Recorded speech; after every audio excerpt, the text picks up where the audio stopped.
Assalamualaikum warahmatullahi wabarakatuh. Berjumpa lagi Sobat Belajar. Yuk belajar tematik ya. Bersama Pak Mahfud belajar tematik semakin asik. Untuk kesempatan kali ini kita akan belajar pada kelas 4, tema 3, peduli terhadap makhluk hidup. Subtema yang pertama, hewan dan tumbuhan lingkungan rumahku. Kita masuk ke pembelajaran yang pertama. Pembelajaran yang pertama ini nanti akan termuat 3 muatan pelajaran, yaitu IPA, Bahasa Indonesia, dan IPS. Selanjutnya untuk tujuan pembelajarannya, nanti Sobat Belajar bisa membaca sendiri pada layar ya. Di sini termuat 6 tujuan pembelajaran yang akan dicapai oleh para siswa.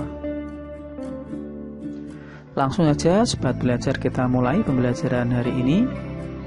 Sudah siap dan tetap semangat ya. Sebagian besar masyarakat Indonesia mengkonsumsi nasi sebagai makanan pokok. Apakah kamu tahu bahwa nasi berasal dari beras dan beras berasal dari padi? Mari kita mengenal padi ya Sobat Belajar.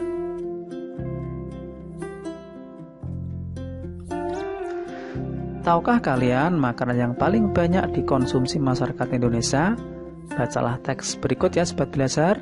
Baca dalam hati dan pahamilah isinya dengan baik.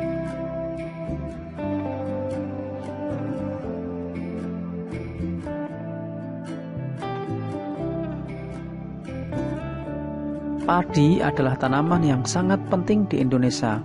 Padi menghasilkan beras. Banyak penduduk Indonesia yang mengkonsumsinya. Padi dapat tumbuh di daerah panas dengan curah hujan tinggi. Daerah utama penghasil padi adalah Jawa Barat, Jawa Timur, Jawa Tengah, Sulawesi Selatan, dan Sumatera Utara. Karawang, Jawa Barat dikenal sebagai lumbung padi nasional. Pertumbuhan padi dibagi menjadi 3 tahap besar. Pertama-tama, benih atau biji padi dimasukkan dalam karung goni dan direndam 1 malam di dalam air mengalir supaya perkecambahan benih terjadi bersamaan. Selanjutnya, benih-benih ini ditanam di lahan sementara. Bibit yang telah siap dipindah tanamkan ke sawah.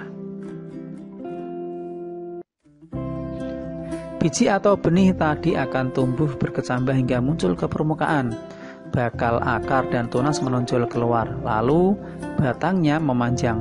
Petani juga mengairi, memberi pestisida dan pupuk pada tanaman ini. Selanjutnya, tanaman padi berbunga hingga gabah matang. Berkembang penuh, keras, dan berwarna kekuning-kuningan ya Sobat Belajar. Gabah adalah bulir padi yang terbungkus dalam sekam atau kulit padi. Gabah ini nantinya yang akan dijadikan benih lagi. Tahap pertumbuhan padi berlangsung antara 110 hari hingga 130 hari. Setelah panen padi, gabah ditumbuk dengan lesung atau digiling sehingga sekam atau kulit padi terlepas dari isinya. Bagian isi inilah yang berwarna putih, kemerahan, ungu, atau bahkan hitam. Ini yang disebut dengan beras.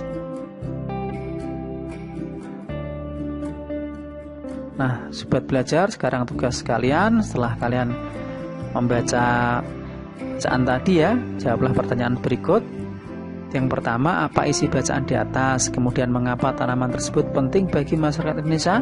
Kemudian, di mana tanaman tersebut dapat tumbuh? Yang nomor 4, bagaimana maksud saya berapa lama proses tanaman tersebut tumbuh? Kemudian yang terakhir, apa yang dimaksud dengan gabah? Ya, nanti bisa diisi di buku tugas kalian dan Sobat Belajar. Ini juga ada di buku siswa halaman 2.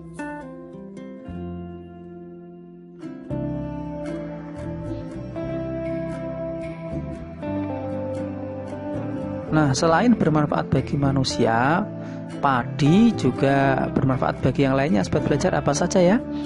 Nah, biji padi juga dimakan oleh unggas, daunnya juga dimakan ulat dan hama wereng. Kemudian sawah menjadi tempat tinggal beragam hewan seperti katak, ular, belut, dan lain-lain. Kulit padi dimanfaatkan untuk sampo, untuk prakarya, juga untuk bahan bakar. Kemudian padi juga menjadi sumber mata pencaharian petani dan lain-lain. Banyak juga ya manfaatnya, sobat belajar. Indonesia memiliki beragam tumbuhan yang dapat dimanfaatkan sebagai makanan pokok.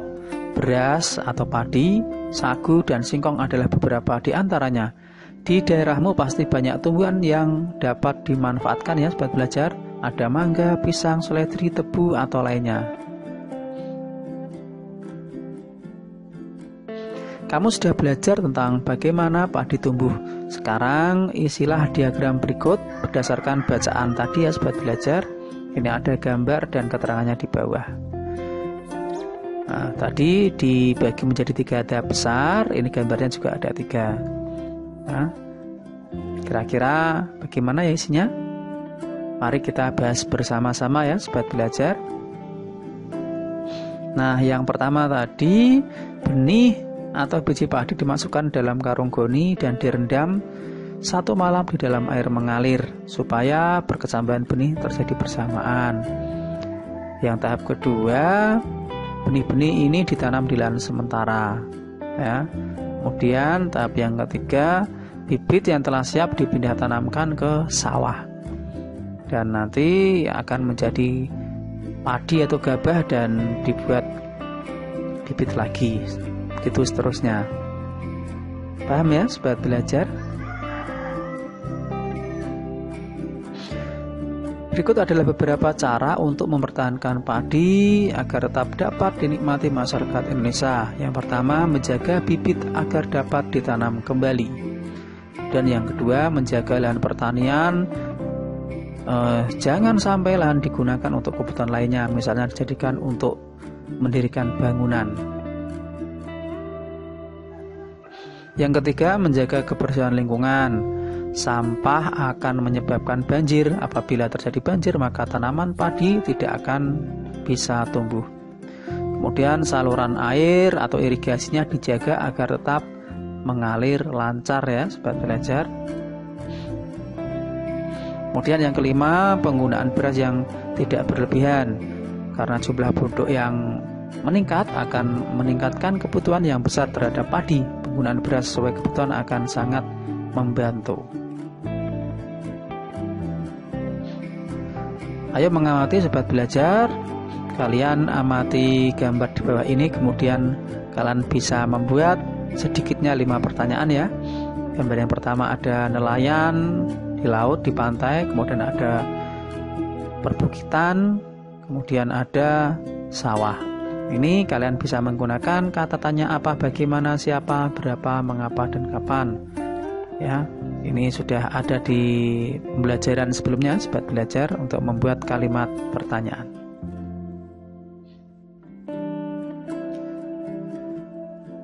Malah sobat belajar, bacalah teks berikut dan nanti kalian bisa mengisi tabel ya.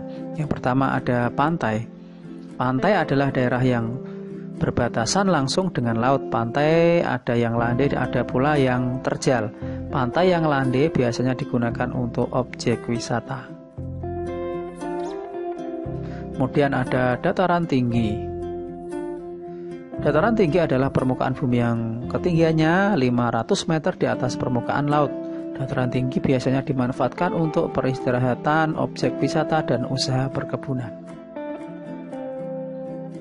Kemudian ada dataran rendah. Dataran rendah adalah permukaan bumi yang datar dengan ketinggian kurang dari 200 meter dari atas permukaan laut. Pada umumnya dataran rendah berada di sekitar pesisir pantai. Dataran rendah banyak digunakan untuk berbagai keperluan, diantaranya pertanian, peternakan, perumahan, dan industri, serta beberapa jenis kegiatan perkebunan seperti perkebunan kelapa dan tebu. Nah, tugasnya ini sobat belajar mengisi tabel. Ini ada tabelnya pada pantai, dataran tinggi, dataran rendah. Kemudian nanti ada lokasi, ciri-ciri sumber daya alam. Contohnya seperti ini ya. Lokasinya misalnya ada di Parangtritis, dataran tinggi ada di Dieng, Jawa Tengah, dataran rendah ada di Jakarta. Kemudian ciri-ciri pantainya memiliki garis pantai. Nanti ciri-ciri yang lain bisa dilengkapi oleh sobat belajar. Sumber daya alamnya adalah ikan. Ini masih terusan tabelnya, manfaat dan mata pencaharian penduduk ya sobat belajar. Manfaat pantai bisa untuk wisata, kemudian mata pencahariannya adalah rata-rata nelayan. Nanti yang lainnya yang masih kosong bisa dilengkapi oleh sobat belajar. Nah sobat belajar, kita sudah sampai di akhir pembelajaran. Mari kita renungkan apa saja yang telah kalian pelajari hari ini ya. Pertama, kalian tadi belajar tentang tanaman padi, kemudian proses tanaman padi ya dari benih hingga panen. Kemudian kita belajar tentang pantai, dataran tinggi dan dataran rendah. Demikian sobat belajar video pembelajaran ini. Kunjungi deskripsi ya jika ingin link video pembelajaran lainnya di bawah video ini. Jangan lupa dukung channel ini dengan cara like, share, and subscribe. Mudah-mudahan pembelajaran ini bermanfaat sobat belajar. Tetap semangat ya. Terima kasih, saya akhiri. Wassalamualaikum warahmatullahi wabarakatuh.